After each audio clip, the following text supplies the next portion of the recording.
Hello, welcome to Free Will, Science, and Religion. I'm Chandler Klebs, and today I'm here with David Joseph, Michael Walsh, and Trick Slattery. And today we're going to be talking a lot about moral responsibility and the deterministic worldview, or indeterministic as the case may be. Um, how do we live in a world without fundamental moral responsibility? And some people suggest taking a like a practical moral responsibility, but it's sort of a construct, not necessarily that anyone is actually morally responsible. And so it comes to a discussion about useful fictions, things that may not have any real basis except that we do them as a practical matter. And there are many different things. Some people try to say that yes, we don't have free will, but we should act as if we have free will. I have certain issues with that. But which of these many things do we talk about first, guys?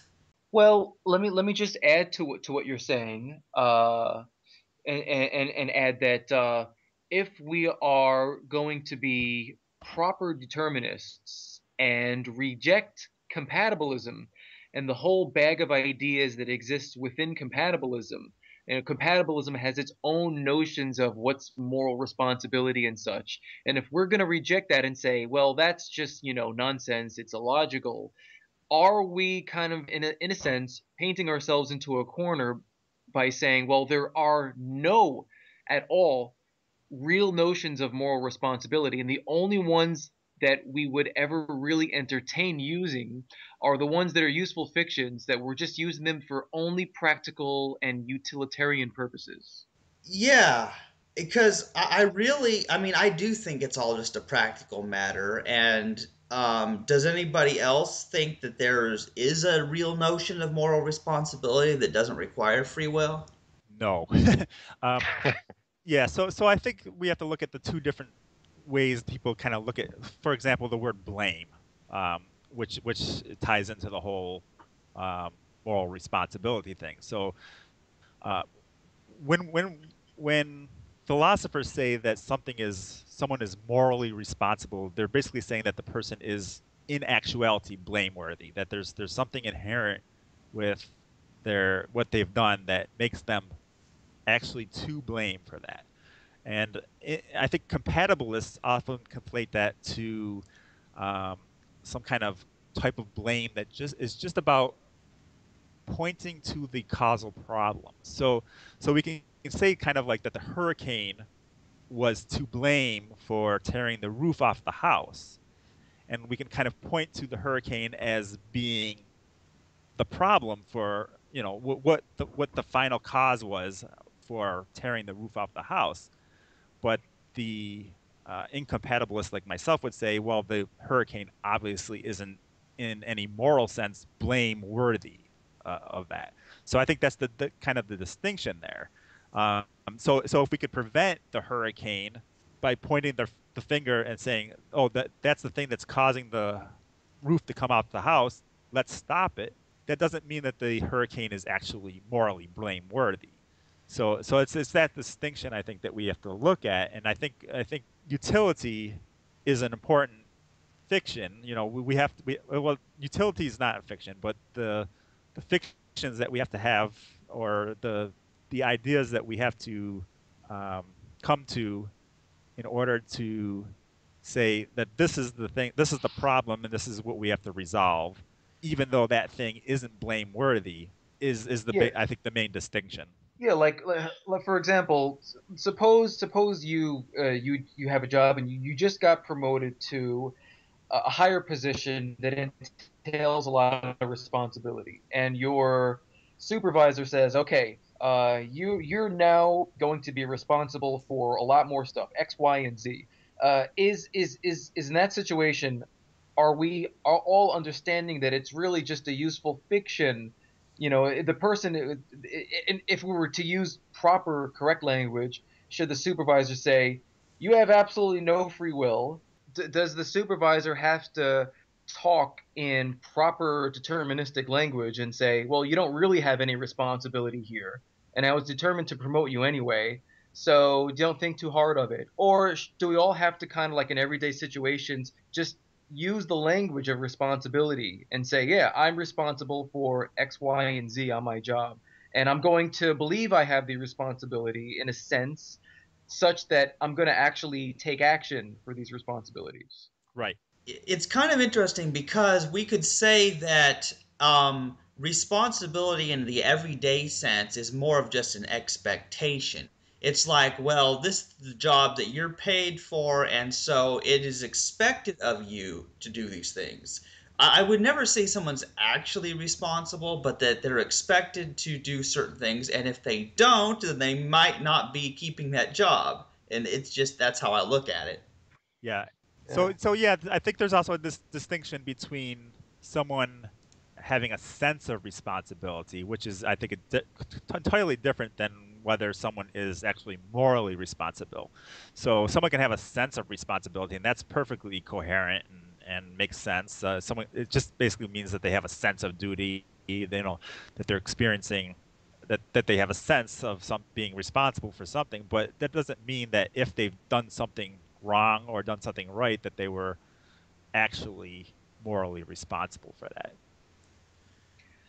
There's a possible maybe a possible conflict with that. I mean, are we in the sense of believing when we believe we're responsible for something, are we in a sense deluding ourselves, almost as if like we in the same sense like me believing that a beautiful female celebrity is in love with me when I know it's not, but I know that like that just believing that that's true kind of like makes me behave better.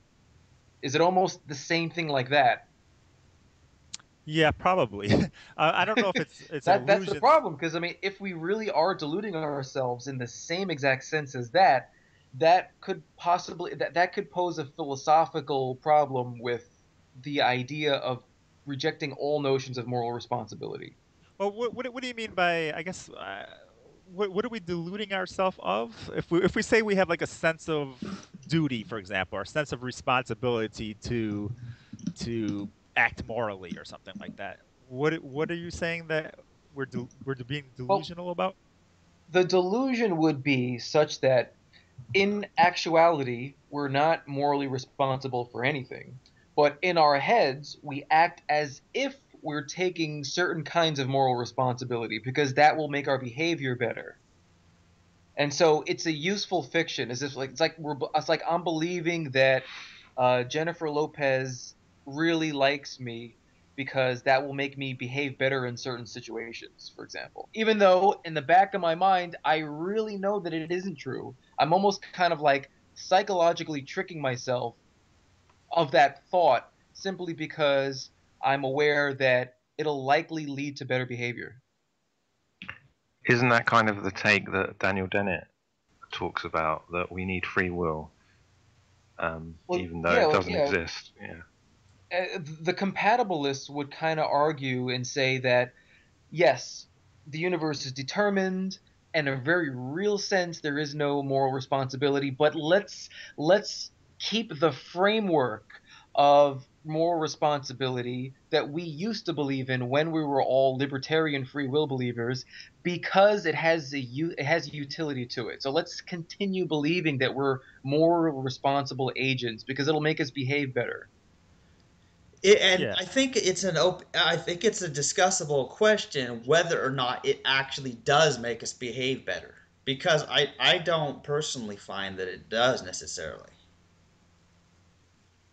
I think that a person who is sufficiently philosophically knowledgeable in the subject matter, it may not have a difference, but to a layperson who doesn't know any of the esoteric science or philosophy behind free will and determinism, it probably would make a difference because that person is very, in a sense, simple-minded on this subject matter, and just believing that they're more responsible for certain things would probably have a better result. I'm thinking at least Yeah. there Isn't would be it? a statistical difference there between the two groups. Well, here's an example since we're talking about useful fictions. Let's take for example somebody who has a deeply held religious belief. that if they do good in their life, then they'll be reincarnated into a better life form. And if they do bad, they'll be reincarnated into a cockroach or some form that they don't like. And so their belief in reincarnation is a useful fiction because it makes them behave good because they think it makes a difference in their afterlife. Would that be Yeah, termed a useful fiction? you could, yeah, and you could also even extend that to the idea of heaven and hell to a certain degree. Someone might want to believe like, well, if I do this, God's going to punish me. But in the back of my mind, I know that it's not really the case. I'm going to live as if that's the case. It's possible to do this with many, many, many, many, many things, and certainly in certain ways, it could be totally irrational, to believe certain things as a useful fiction when they make no sense. But what I'm saying is that in the topic of free will and behavior, it might make a bit more sense to do this. And so I'm a bit agnostic on the issue. I Yeah. don't really have any strong views on it. I'm kind of open to persuasion. And I do have a genuine concern of the idea of rejecting all notions of moral responsibility and living as if we don't have any moral responsibility at all, and the idea of retaining some shell of the notion of moral responsibility just for the sake of utility in society. You know what I mean? Yeah. Well, I, I I think I'm kind of conflicted on the two. we have to look at I think there is an important distinction between just having a sense of responsibility before the fact and the notion of being morally responsible after the fact. So I think we have to look at the tense on that. So before the fact, we can just have a sense of responsibility, which leads up to our decisions. It's more of a desire to act in the world. And then after the fact, when we've done something wrong or something like that, we can recognize that we weren't really morally responsible for doing that act because of the causality that led to the situation. But the sense of responsibility could be part of the causality that leads to a positive situation. So I don't see that necessarily in conflict with moral responsibility in the strong sense of after the fact we are morally responsible. Right, right. But I am focusing on before the fact, of Right. how we live in our day-to-day lives before we do whatever it is that we eventually do, and to focus on that side. And so what you're basically saying, and I kind of agree with it. It's basically saying we all have this epistemic veil as to the future. We don't know what we're going to be determined to do a day from now, let alone 10 minutes from now. And so in the present moment, before we get to there, we could all exist as if we have this kind of like, we're all making morally significant decisions, and we're taking responsibility for our actions and such like that, right?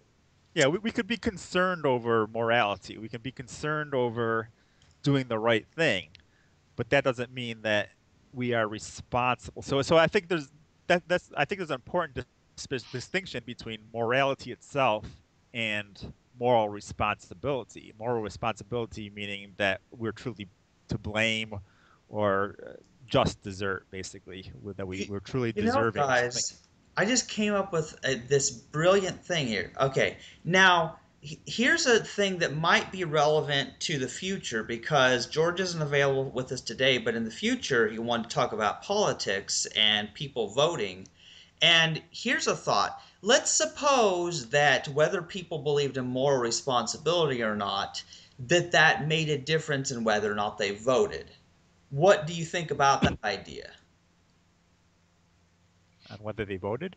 Yeah, Oh, wait, say that again. yeah, like maybe, yeah, I can clarify this. Like, for example, let's suppose that people who believe that they are really morally responsible, well, then they believe they have a responsibility to vote or get involved in politics or other whatever the issues might be, because of their belief that they're morally responsible. So they get more involved and do more stuff. Whereas people who um, don't believe in moral responsibility, well, they tend, let's just say that they are caused by that to not get as involved because they think, well, I'm not responsible, and they mistakenly get fatalistic. Right. I was just gonna mention that, and I think one of the reasons it's important to make sure that there's a good philosophical case for thinking in terms of there being no responsibility, and the way you think in relation to that. Uh, there needs to be a good philosophical way of thinking about in that respect, such that you don't easily succumb to fatalism, because that's, for the layperson especially, that's the exit off the highway that is just, flashing at you saying, hey, come this way, take this detour into fatalism.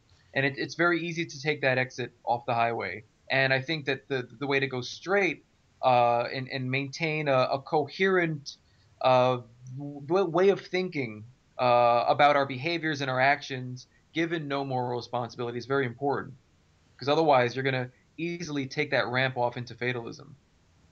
Yeah, it's kind of interesting because the fatalism determinism distinction, I mean, we always have to clarify this because I think what people are missing is that the topic of moral responsibility is a whole separate thing from fatalism because fatalism is where it really genuinely doesn't make a difference what you do.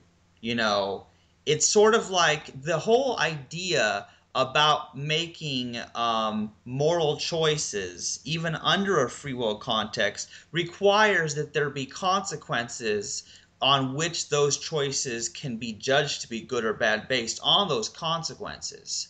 And I think what's bizarre is determinists obviously it's like, well, we know that we're not the first cause of our choices, and so we're not morally credit or blameworthy, but we still do the things that we believe will have good consequences, or those that go according to our desires, obviously.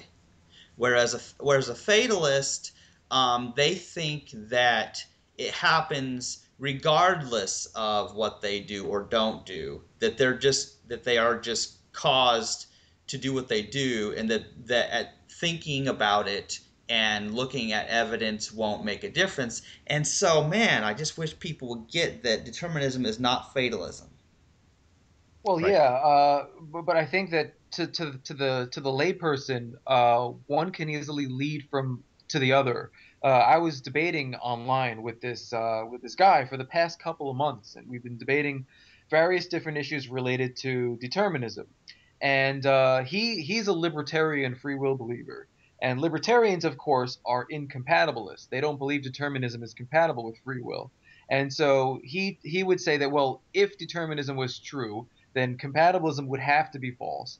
And but he concludes from that, we were going back and forth, that all notions of moral responsibility go out the window. And he basically argues, saying that, well, if there's no moral responsibility at all, then nothing I do even matters. And he takes a leap from that. And I don't think it's a totally irrational leap necessarily. I mean, I definitely don't agree with it, but I can see how people would make that leap.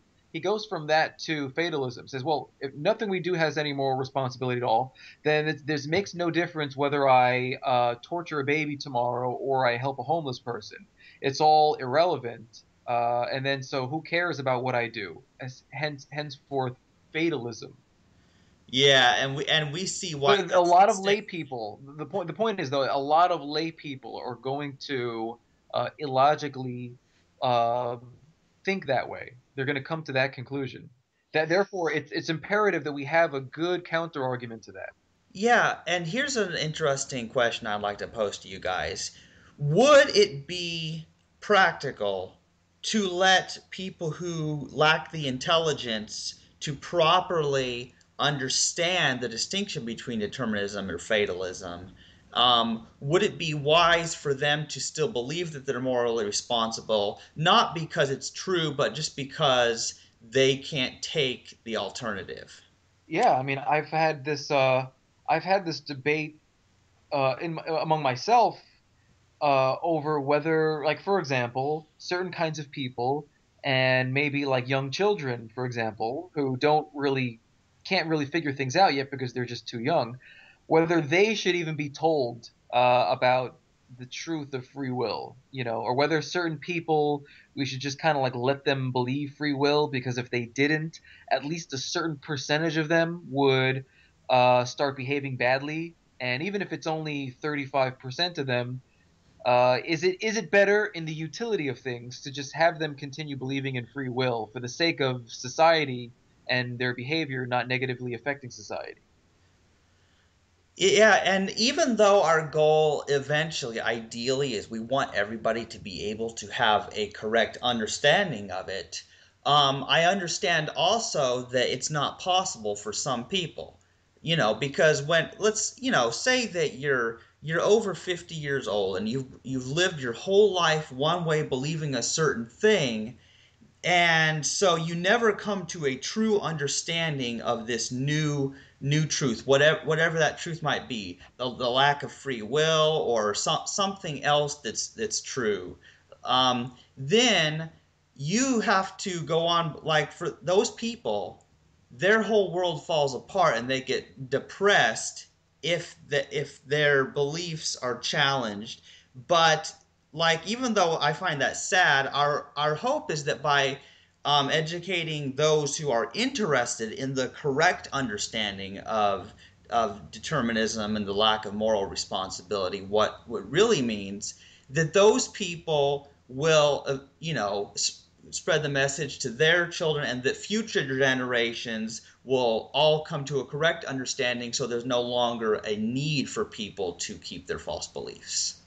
Yeah, I think it's a generational thing, definitely. I think that there's some people. I mean, I think that psychology drives people to have these really embedded ideas about free will, and it's really hard to, once they have them, to change them. So it's the same thing with any type of topic, religion or God or and anything that's controversial. Once people have an embedded psychology that thinks that you can't have morality without God, for example, then it's really hard to change that. It takes a lot of effort and a lot of information, and they can get confused, and it might be the case that if they stop believing in God, they might think, oh, anything goes at this point, because they don't understand the conception of morality without God, because they've never thought of it before. So you have these problems that occur when you have these embedded psychologies. So I think for progression to take place, it has to take place at a generational level. When with the we just started with the internet about 20 years ago. Broadband took place, and now the information age has just started to take hold. So people aren't they're not used to getting all this information. So right now there's information all over the place, and a lot of confusions that take place. But I think as time goes on, the information will be more accessible, and minds will change, and generationally you'll see a big shift in mindsets. Yeah, and here's one thing about doing these podcasts, guys, that I really like, is that those who are interested in the topic of free will, they will come across our podcasts and hopefully will come to the correct understanding of what it means. Whereas, I mean, we're not going to be going out on street corners and preaching to lay people that they have no free will, because to do so, if they hear is that while they're passing by on a street, they're going to come to a incorrect understanding. They might turn fatalistic, and their whole life just might turn really bad because they just heard that one thing. And I tend to think that that's not a good way to promote any message. The correct way, when you have a message to get out to the world, is not to just go preach it in a few sentences to some people that are local in your town, but rather, write a book on it, record podcasts or videos or documentaries on it. I think that is the most effective way, and with the power of the internet, it works. Yeah, and this is the very reason I wrote my book the way I did. Like I could have, half of my book was explaining to people why free will is impossible, but the other half explains what it actually means. and why and what we shouldn't be concluding on based on that fact, and what we should be concluding based on that fact. So I think you have to have both. If you just say if I just cut that book in half to the part where, that explains why free will doesn't exist, I think that would actually have a negative consequence. So I think you need to. It's very important for us people who are free will skeptics to explain the why free will, why the lack of free will matters, and what it actually infers and what it doesn't infer, such as fatalism, and why fatalism isn't really logical based on it. Yeah, it needs to be clearly explained. So you were so well. I mean, the thing is, it's really not difficult. Like I don't think intellectually it's difficult to understand the lack of free will or to understand the implications. I think that the reason why it's so hard and takes so long is because of emotional bias. Yeah. That when you're one way, you've thought of the world one way, and then you have all this new stuff to learn about that everything you know is wrong because it's all based on a mistaken premise of free will. It does take a long time to go through it. And by the way, your book really is good, Trick, because it was very long, but it needed to be long. Yeah. So even with this word moral or this term moral responsibility, so if we just tell people, there's no such thing as moral responsibility, in their heads they're just going to think, oh, there's no morality. There's no reason to do that. We shouldn't do bad things. Who cares? What does it make a difference? But that's not what we're saying when we say that there's no moral responsibility. We're just saying that someone isn't really morally blameworthy in the or more morally just deserving of some punishment or something like that. And here's another thing that I'd like to bring up, guys. There are people who believe in free will but do not believe in moral responsibility because they believe that morality is just a dogma, it's just an illusion promoted by religion, and that there is no standard of morality, therefore no one's morally responsible. But these people will still believe they have free will because they haven't investigated that yet. So it is kind of separate from free will, this moral responsibility. It's just that lack of moral responsibility has a tendency to follow from lack of free will. I was just about to bring up the fact that we shouldn't forget that people who believe in free will still do a lot of bad things. So, Well, yeah, that's true. I mean, the belief in free will has not made the world a paradise. It doesn't make people act good all the time. So yeah. that's something to consider. So I just Well, wonder what the net gain would be if everyone believed that free will was an illusion. Would we get a healthier society, or would society just go to hell? it depends on how they're educated on it. So yeah, if we don't educate them on what it means and what it doesn't mean, more importantly, because people make the wrong conclusions about the lack of free will, then yeah, it probably would be worse for society. And that's why we have to focus not just on the fact that we don't have free will, but what it actually does mean. Yeah, and for example, there have been people who've said that evolution should not be taught because, oh, well, if we're animals, then we'll act like animals and society will collapse. And Right. I mean, I Exactly. find that hilarious, but I do think that just like with the free will thing, how it's taught, how it's presented makes a huge difference, because there's nothing. I would almost say that it's better not to say a message at all if you're gonna teach it incorrectly, because otherwise it's not the right message. Right. Yeah.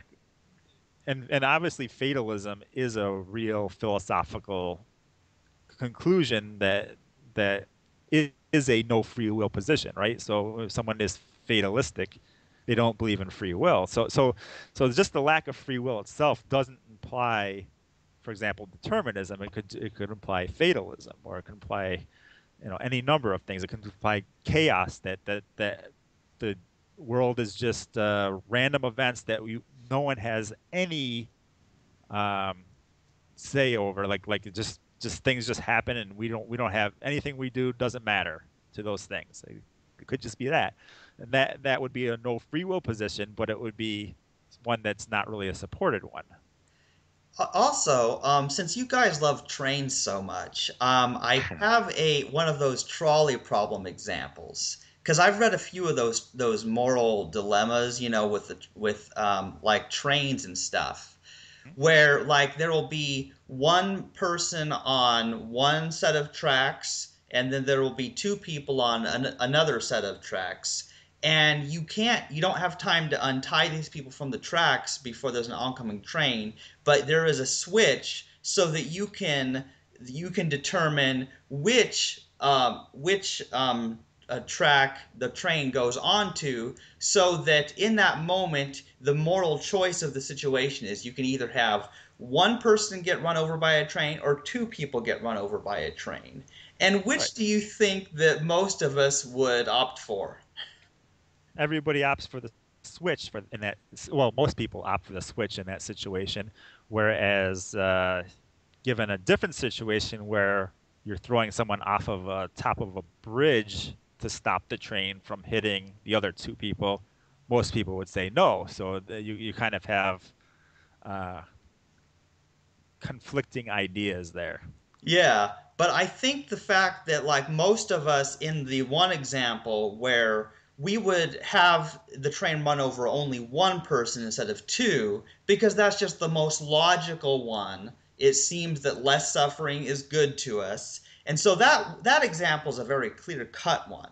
And I think the problem with free will belief is that people think that there's some kind of utility in being free to have a train run over two people instead of one. That's the problem with free will belief. Well, I have a question for you, Chandler. You're a vegetarian, aren't you? Yeah. Yeah. So, as a vegetalist, if I told you that I will eat two chickens tonight, but if you eat one chicken, then I won't eat any chickens, which choice would you make, or which action would you do? Oh no. David Jones has got me in a moral dilemma here. That's something Adolf Hitler would do. What? Oh man. Oh man, that's a new one I never heard before. I'll have to think about that one because I don't have any response for that. Well, you should be quick because I'm hungry. Oh no. Uh, yeah, that one is that's a very interesting one. But yeah, it's just like what Trick said about the other example, where people they don't want to push one person onto the tracks to try to stop a train, even to save more people. And I think what's interesting is that when we get into some of these moral dilemmas, our brain just literally fries basically. We are completely stuck and can't figure out, well, what is the right thing?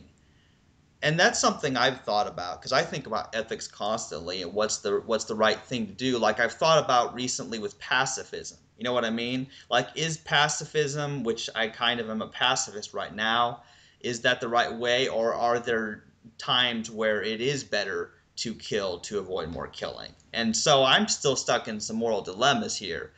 But I also think that's important for moral responsibility. If we don't know what the right choice is, then how can we be morally responsible even if we had free will? Which we can't. But if we don't know what's the right thing to do, then how can we really know? I mean, it's difficult. Well, Right. the religious leaning people will say, we know in our hearts what is right and wrong. They'll appeal to subjective intuition on what's morally right and wrong because they will say that God has written the moral law on our hearts. That yeah, what's interesting about that is that it appears, based on that premise, that God wrote a different moral law in each person's heart just to confuse us. Oh yeah. I didn't say it made any sense. Yeah, yeah, It really I doesn't. know that you don't agree with that necessarily. I'm just pointing out that there's a problem. It's like, Of course, yeah. yeah, Well, God speaks a different language to everybody, pretty much. yeah. So that's the difficulty when it comes to morality, because morality and moral responsibility are not the same thing, but it seems that, like you mentioned, religious believers, they believe that both our moral responsibility as well as our sense of morality, what's good or bad, comes from God. And the trouble with that is that that just shuts down the situation right there, because they're like, well, God gave us free will, therefore all you saying we don't have free will are wrong. And they just dismiss us right off the bat. Hmm. So I guess. I've met a few people that believed in God and religion, and they still agreed with me on the no free will position. So it doesn't necessarily mean that, but yeah. Well, that's very interesting, Trick, because I haven't really encountered that, with the exception of George, our acutheist friend. Oh, really? No, I've had a few visit my blog actually, say, "Oh yeah, I agree with you on that there's no free will," but they're like deeply religious people. Well, So we got to get him on the podcast. yeah, yeah. Yeah, we got to get a Calvinist on the podcast. A no free will believer who's also a theist. Oh, besides George, of course. Yeah, because, well, yeah, yeah, George, he says he's a theist, but he's a different kind of theist than one I've never encountered anyone like George. Never before in my life. Yeah. I think some Muslims use the term the will of Allah. So if Well, something happens, yeah. Islam is a interesting case. Philosophically, Islam holds a view which is basically called what is it? Crazy, insane. No, yeah, but there's another term for it. Oh shit, Yeah. I just lost. It's called occasionalism. Yeah, occasionalism. Yeah, every occasion is an event by the will of Allah. Everything. So water drying in the sun, evaporation, that's the will of Allah. Every single thing that happens is the will of Allah, pretty much. And there ultimately is no free will, because your attitudes, the hardening of your heart, your beliefs, everything ultimately is reducible to the will of Allah. It's pretty much the same kind of view that the Calvinists have. Yeah, and many religions have within them sects that believe in some sort of predestination, which is a little bit different, because there's two different types of predestination. There's predestination in the sense that is similar to it's sort of fatalism, like everything that happens is was already willed by God and it will happen. But then there's the other kind of predestination where people still have free will, but that it's already predetermined whether you go to heaven or hell. So there is a sort of predestination that is compatible with free will. It's completely nonsense, but it sort of leads to this fatalistic thinking that you go to heaven or hell regardless of what good or bad deeds you do or what you believe. So that leads to a theological fatalism of the worst kind. Yeah, it's kind of like the idea that of God creates a universe. Well, there's another view. I'm not sure if it's the same one you're talking about, where God creates a universe. People freely choose, quote unquote, what they do in that universe, but God already knows the outcome of every possible version of this universe. And so, if He actualizes the universe where you choose to reject Him, and you end up going to hell, for example, did you really have the choice? Because in any given situation, if you change the circumstances, if you change the variables in the circumstance in situation, you'll make a different choice. You know, given the situation, given the knowledge you have at the time, and all the things leading up into it. And so, if God just actualizes a particular version of a universe in which you turn out to be a serial killer and you reject God and blah blah blah, do you really have free will? Because and there's always going to be some universe out there where someone does something really bad, you know? Yeah, and it's very tricky, because I think part of the problem I mean, there's several problems with this line of thinking, but I think that the different notions of morality and moral responsibility are so closely tied in with religion. It's very difficult for people to understand that when we're talking about no free will, that we're not Calvinists. I don't want people to misunderstand us. Right. Yeah. I think we're all atheists on this panel except for George, as far as I know. Yeah, that's a very interesting thing. We need some more diversity on this podcast, I think. It just that, the whole birds of a feather flock together generally. We all have such similar agreements about the free will topic that we've all sort of gathered, and it's difficult. We've tried to talk other people into joining our podcast, but they're not interested. The subject matter is kind of tough, and you really kind of have to know some stuff about it. Otherwise, you're going to be walking into like a scientific conference, and you're not going to understand what the hell's going on. And you might, say something that's really kind of like naive, and some people might want to avoid that. And so that is one thing I think intimidates some people from being on the podcast. Yeah, that and I think what's so sad is that I mean that people are afraid to talk about things like because if they say something that makes them appear uneducated, they're worried about their reputation, and I think a lot of times that shuts down discussion. And so the people who end up on podcasts and on YouTube saying what they really think and believe, those just tend to be people who have a certain boldness or perhaps even stupidity that allows them to be completely honest. I'm here. I mean, I fall into that category myself. I say exactly what I think on the internet, and that's dangerous. Yeah. I think we kind of deviated a little bit from the main topic. Um, so maybe going back to what the main topic is, notions of moral responsibility.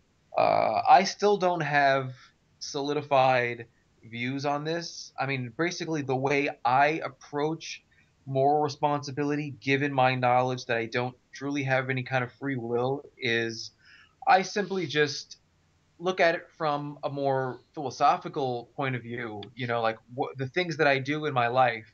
Like George, I'm a negative utilitarian. I want to minimize suffering as much as possible. And so the things that I do in my life, I always try to perform a philosophical calculation as to whether the thing I'm about to do, does it minimize suffering? Does it increase unnecessary suffering to the best of my knowledge? And that's one of the main considerations I use when I try to make a moral calculus in my head before I do something.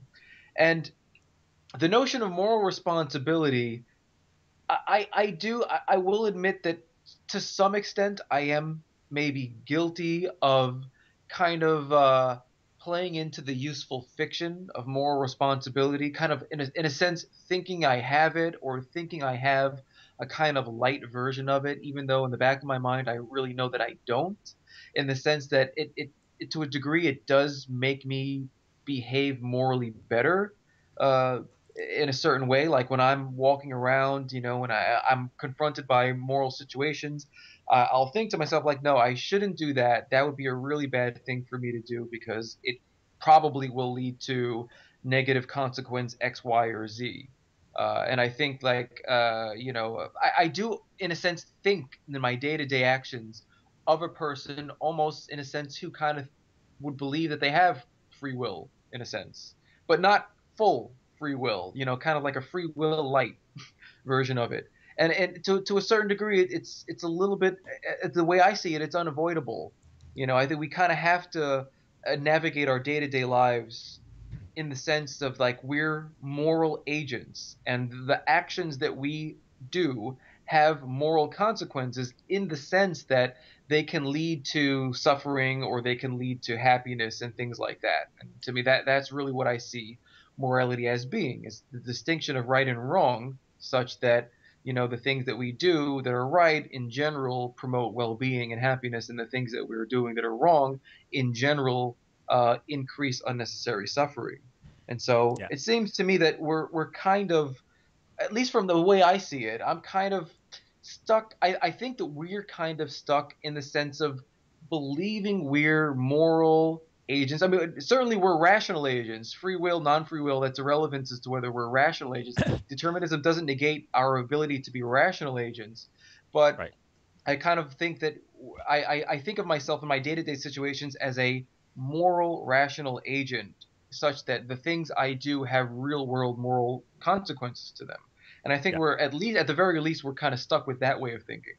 Yeah, and I agree with you. I mean, I consider myself a moral agent. I think I see moral responsibility as something separate, as just at least in the philosophical context. I just see it as more of the strong sense of being deserving or being to blame or um, for punishment, you know, being deserving of punishment or things like that. So for example, someone that's incarcerated would deserve to be incarcerated rather than just being put away for the sake of utility, so other harms aren't being, you know, don't take place, like the quarantine analogy. So obviously, we quarantine people that are sick, um, even though it might harm them a little to be quarantined. They probably don't like to be quarantined, but if they're gonna spread diseases to other people, we have to quarantine them for the sake of utility.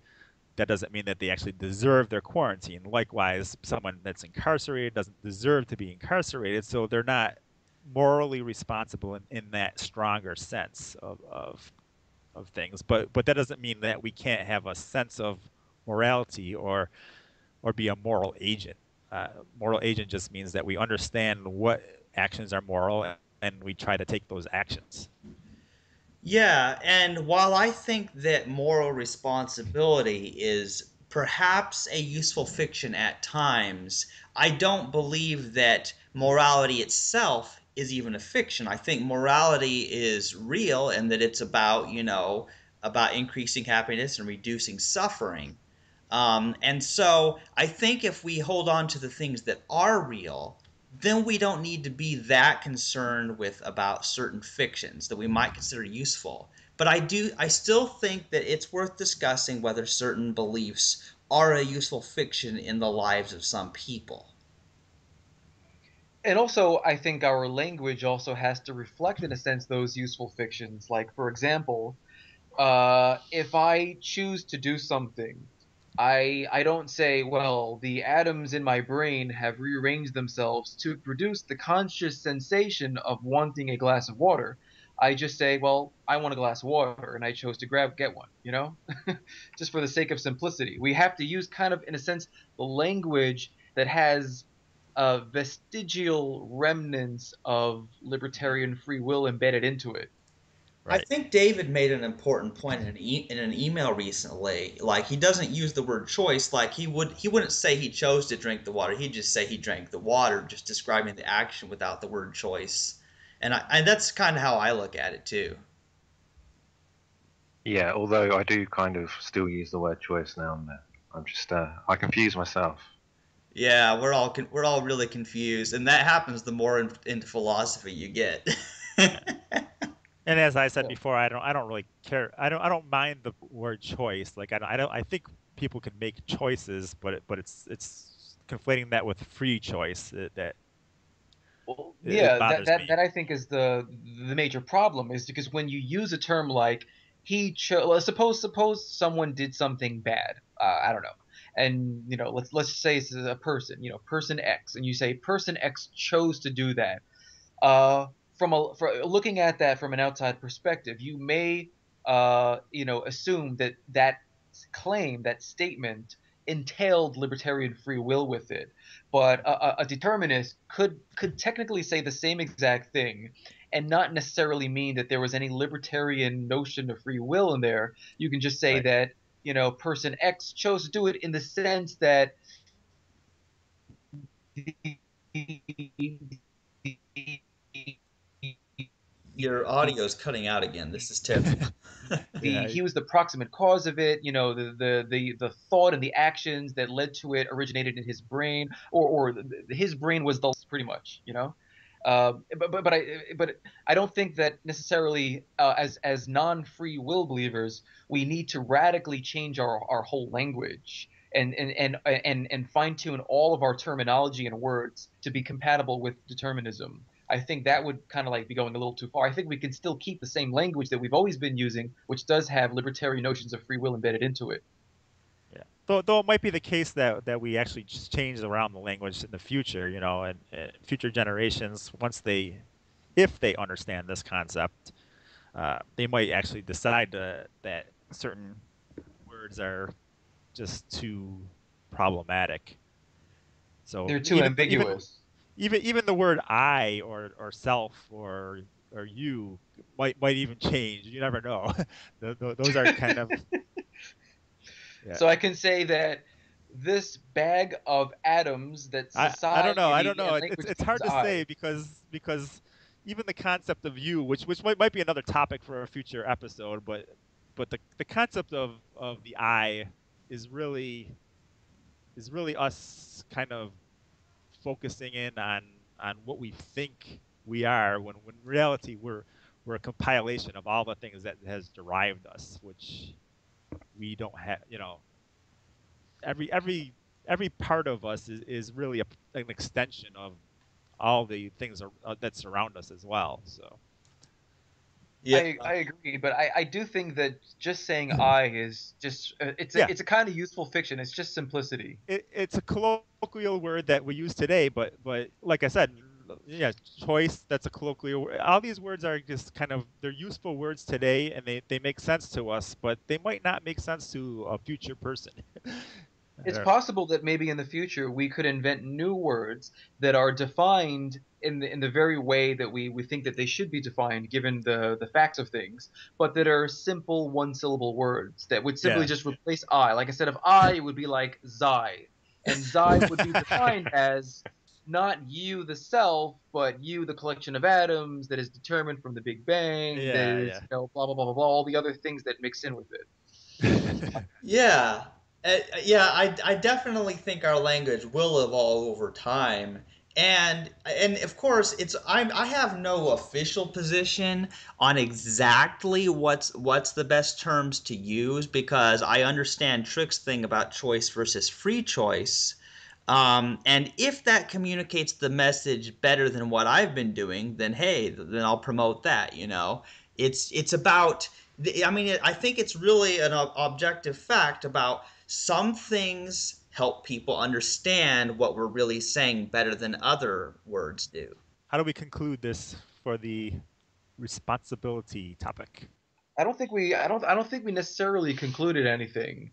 We just outlined different possibilities of self. Like when it comes to the self, we kind of agree that at least for now we can use the language, but maybe that could or should change in the future. And in the future, maybe the same notions of moral responsibility should change, and even the terminology we use with it could and or should change in the future. Yeah, I think that discussions about useful fictions are worth having. I don't really have any real position on which things are useful fiction or not at this moment because I tend to be focused on promoting the truth in the long term, but I'm totally willing to allow people to. I'm willing to allow Michael Walsh to believe that Jennifer Lopez is in love with him because I don't see any harm in that at this point. So My job performance goes way up when I believe that. then maybe it's a very useful fiction, Michael. It might be true. You never know. Yeah, we don't know that it's false, so I'm not going to tell him it's I mean, false because I don't know. that's right. Have you talked with Jennifer lately? I don't know. Well, my view is like it's true until it is proven false. Yeah, well, we can't disprove it, so. But if we ever have some evidence about that in the future, we can debate that. Hey, get it on the podcast. There we go. Yeah, I think that's a good way to conclude this episode. All right. Okay. You've been listening to Free Will, Science, and Religion with David Joseph, Michael Walsh, and Trick Slattery, and me, Chandler Klebs, or is it Zai? Yeah, I don't know, whatever, because the self is an illusion. And anyway, we talked about things that may be a useful fiction. They might be false, but they might help us feel better at the time. And it's always worth discussing about it, even though it's a never-ending discussion. So, thank you for listening, and goodbye.